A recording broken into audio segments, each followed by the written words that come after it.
ओम शांति। 12 अक्टूबर 2024 के ईश्वरीय महावाक्य। पहले सुनते हैं मुरली के मुख्य पॉइंट्स। बाबा ने कहा, अभी तुम बच्चे समझते हो कि हम ऊंच से ऊंच भगवान के सामने बैठे हैं। वही हमारी नैया को पार लगाने वाला है।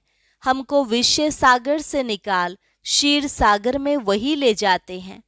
फिर बाबा ने कहा, तुम सब आत्माएं पक्के पक्के सोने के जेवर थे, फिर खाद पड़ते पड़ते झूठे बन गए। यह झूठ तब निकले जब याद की यात्रा की भट्टी में रहो। पावन तो जरूर बनना ही है, इसलिए अब गफलत मत करो। कल और आज का यह सारा राज तुम्हारी बुद्धि में अच्छी रीति होना चाहिए। कल तुम सतयुग में थे, फिर 84 जन्म लेते लेते आज नरक में आ गए हो। अब फिर नई दुनिया में चलना है। हर 5000 वर्ष बाद जब तुम्हारे यह कपड़े पुराने हो जाते हैं, फिर बाप तुमको ऐसे नए वस्त्र अर्थात लक्ष्मी नारायण जैसा बनाते हैं। उनका तो है हठ योग, तुम्हारा है राजयोग। इस राजयोग की पढ़ाई में तुम्हारा बहुत फायदा है। बाकी और बातों में जाएंगे तो टाइम वेस्ट ही होगा। लास्ट में बाबा ने कहा, यह सारा झाड़ अब जड़जड़ी भूत अवस्था को पाया हुआ है। अब तुमको वापस जाना है, इसलिए अपने को हल्का कर दो। जैसे ब्रह्मा बाप ने किया, सब बंधन तोड़ दिए, ऐसे तुमको भी सब कुछ भुला देना है और अपने घर व राजधानी को याद करना है। अब सुनते हैं महावाक्यों को विस्तार से। मुरली का सार। मीठे बच्चे, बाप खिवैया बन आया है तुम सबकी नैया को विषय सागर से निकाल क्षीर सागर में ले जाने। अभी तुमको इस पार से उस पार जाना है। प्रश्न, तुम बच्चे हरेक का पार्ट देखते हुए किसकी भी निंदा नहीं कर सकते हो, क्यों? क्योंकि तुम जानते हो यह अनादि बना बनाया ड्रामा है। इसमें हरेक एक्टर अपना अपना पार्ट बजा रहे हैं, किसी का भी कोई दोष नहीं है। यह भक्ति मार्ग भी फिर से पास होना है, इसमें जरा भी चेंज नहीं हो सकती। दूसरा प्रश्न, किन दो शब्दों में सारे चक्र का ज्ञान समाया हुआ है? उत्तर, आज और कल। कल हम सतयुग में थे, आज 84 जन्मों का चक्र लगाकर नरक में पहुंचे, कल फिर स्वर्ग में जाएंगे। ओम शांति। अब बच्चे सामने बैठे हैं, जहां से आते हैं वहां अपने सेंटर्स पर जब रहते हैं तो वहां ऐसे नहीं समझेंगे कि हम ऊंच ते ऊंच बाबा के सम्मुख बैठे हैं। वही हमारा टीचर भी है, वही हमारी नैया को पार लगाने वाला है, जिसको ही गुरु कहते हैं।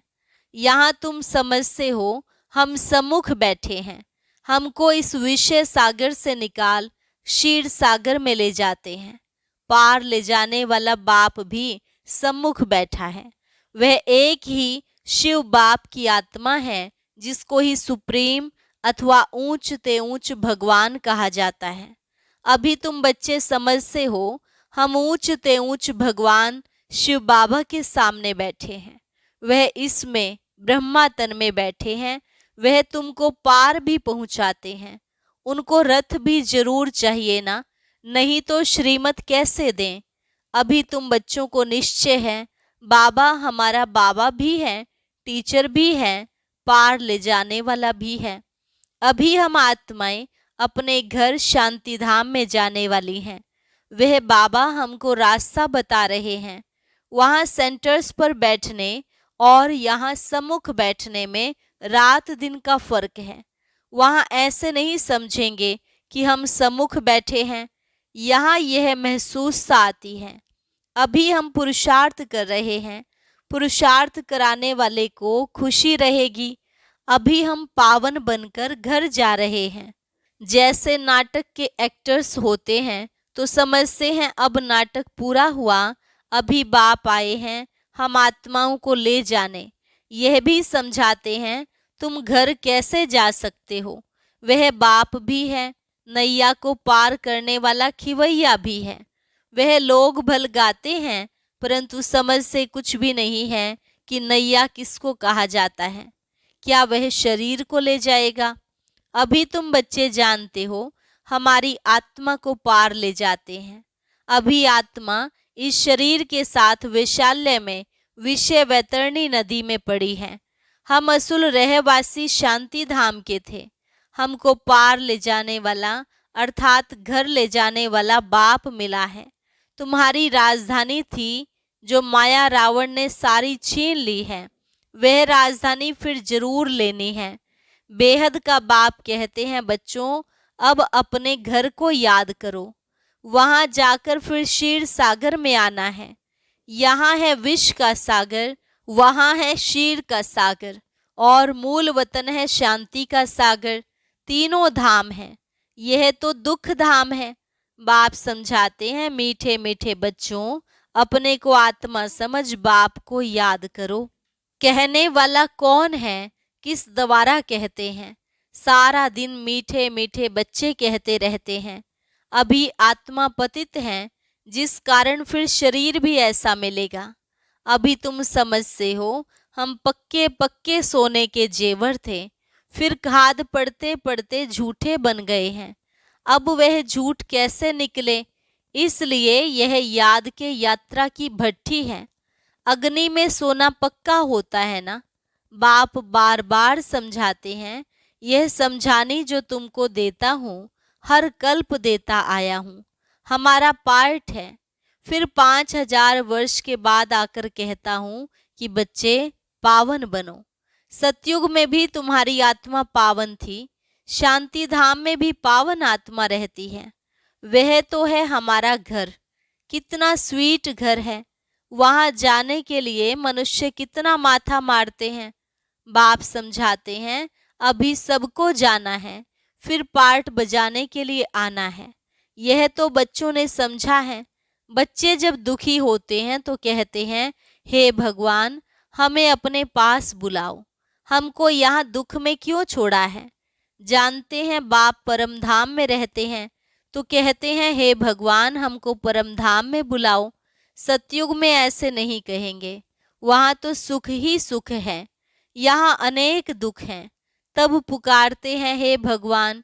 आत्मा को याद रहती है, परंतु भगवान को जानते बिल्कुल नहीं है। अभी तुम बच्चों को बाप का परिचय मिला है। बाप रहते ही हैं परम धाम में, घर को ही याद करते हैं। ऐसे कभी नहीं कहेंगे राजधानी में बुलाओ, राजधानी के लिए कभी नहीं कहेंगे। बाप तो राजधानी में रहते भी नहीं, वह रहते ही हैं शांति धाम में। सब शांति मांगते हैं। परम धाम में भगवान के पास तो जरूर शांति ही होगी। जिसको मुक्ति धाम कहा जाता है, वह है आत्माओं के रहने का स्थान, जहाँ से आत्माएं आती हैं। सतयुग को घर नहीं कहेंगे, वह है राजधानी। अब तुम कहाँ कहाँ से आए हो, यहाँ आकर सम्मुख बैठे हो। बाप बच्चे बच्चे कह बात करते हैं। बाप के रूप में बच्चे बच्चे भी कहते हैं। फिर टीचर बन सृष्टि के आदि मध्य अंत का राज अथवा हिस्ट्री ज्योग्राफी समझाते हैं। यह बातें कोई शास्त्रों में नहीं हैं। तुम बच्चे जानते हो, मूल वतन है हम आत्माओं का घर। सूक्ष्म वतन तो है ही दिव्य दृष्टि की बात। बाकी सतयुग त्रेता द्वापर कलयुग तो यहाँ ही होता है। पार्ट भी तुम यहाँ बजाते हो, सूक्ष्म वतन का कोई पार्ट नहीं। यह साक्षात्कार की बात है, कल और आज। यह तो अच्छी रीति बुद्धि में होना चाहिए। कल हम सतयुग में थे, फिर 84 जन्म लेते लेते आज नरक में आ गए हैं। बाप को बुलाते भी नरक में हैं। सतयुग में तो अथाह सुख है, तो कोई बुलाते ही नहीं। यहाँ तुम शरीर में हो तब बात करते हो। बाप भी कहते हैं, मैं जानी जाननहार हूँ, अर्थात सृष्टि के आदि मध्यंत को जानता हूँ, परंतु सुनाऊं कैसे? विचार की बात है ना, इसलिए लिखा हुआ है बाप रथ लेते हैं। कहते हैं मेरा जन्म तुम्हारे सदृश्य नहीं है, मैं इसमें प्रवेश करता हूँ। रथ का भी परिचय देते हैं। यह आत्मा भी नाम रूप धारण करते करते तमो प्रधान बन गई है। इस समय सब छोरे हैं, क्योंकि बाप को जानते नहीं हैं। तो सब छोरे और छोरियां हो गए, आपस में लड़ते हैं। तो कहते हैं ना, छोरे छोरियां लड़ते क्यों हो? तो बाप कहते हैं मुझे तो सब भूल गए हैं। आत्मा ही कहती है छोरे छोरियां। लौकिक बाप भी ऐसे कहते हैं, बेहद का बाप भी कहते हैं छोरे छोरियां यह हाल क्यों हुआ है? कोई धनी धोनी है? तुमको बेहद का बाप जो स्वर्ग का मालिक बनाते हैं, जिसको तुम आधा कल्प से पुकारते आए हो, उनके लिए ही कहते हो ठिक्कर भीतर में है। बाप अब सम्मुख बैठ समझाते हैं। अभी तुम बच्चे समझते हो, हम बाबा के पास आए हैं, यह बाबा ही हमको पढ़ाते हैं, हमारी नैया पार करते हैं, क्योंकि यह नैया बहुत पुरानी हो गई है। तो कहते हैं इनको पार लगाओ, फिर हमको नई दो। पुरानी नैया खौफनाक होती है, कहाँ रास्ते में टूट पड़े, एक्सीडेंट हो जाए। तो तुम कहते हो हमारी नैया पुरानी हो गई है, अब हमें नई दो। इनको वस्त्र भी कहते हैं, नैया भी कहते हैं। बच्चे कहते बाबा हमको तो ऐसे लक्ष्मी नारायण जैसे वस्त्र चाहिए। बाप कहते हैं मीठे मीठे बच्चों, स्वर्गवासी बनना चाहते हो? हर 5000 वर्ष बाद तुम्हारे यह कपड़े पुराने होते हैं, फिर नया देता हूँ। यह है आसुरी चोला। आत्मा भी आसुरी है।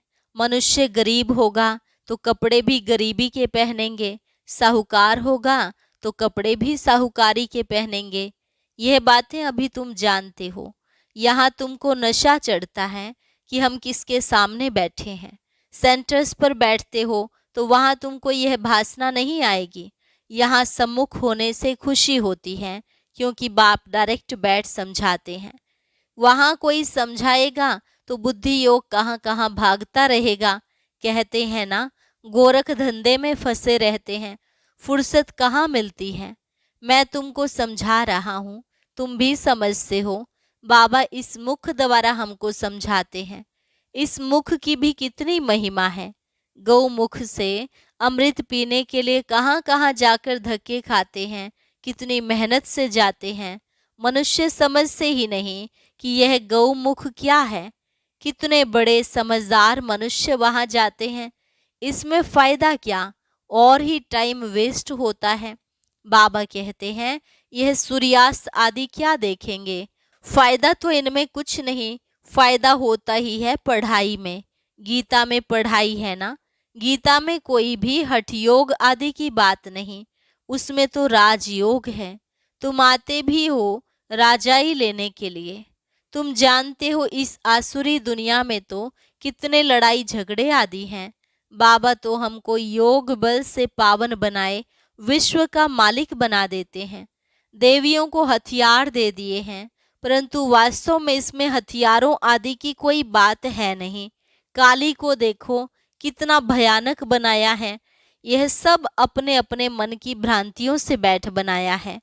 देवियां कोई ऐसी 4-8 भुजाओं वाली थोड़े ही होंगी। यह सब भक्ति मार्ग है। सो बाप समझाते हैं यह एक बेहद का नाटक है। इसमें कोई की निंदा आदि की बात नहीं। अनादि ड्रामा बना हुआ है। इसमें फर्क कुछ भी पड़ता नहीं है। ज्ञान किसको कहा जाता है, भक्ति किसको कहा जाता, यह बाप समझाते हैं। भक्ति मार्ग से फिर भी तुमको पास करना पड़ेगा। ऐसे ही तुम 84 का चक्र लगाते लगाते नीचे आएंगे। यह अनादि बना बनाया बड़ा अच्छा नाटक है जो बाप समझाते हैं।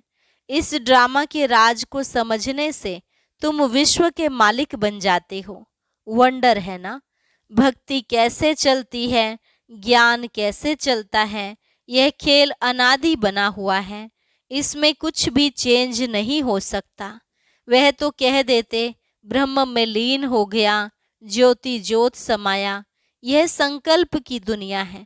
जिसको जो आता है वह कहते रहते हैं। यह तो बना बनाया खेल है।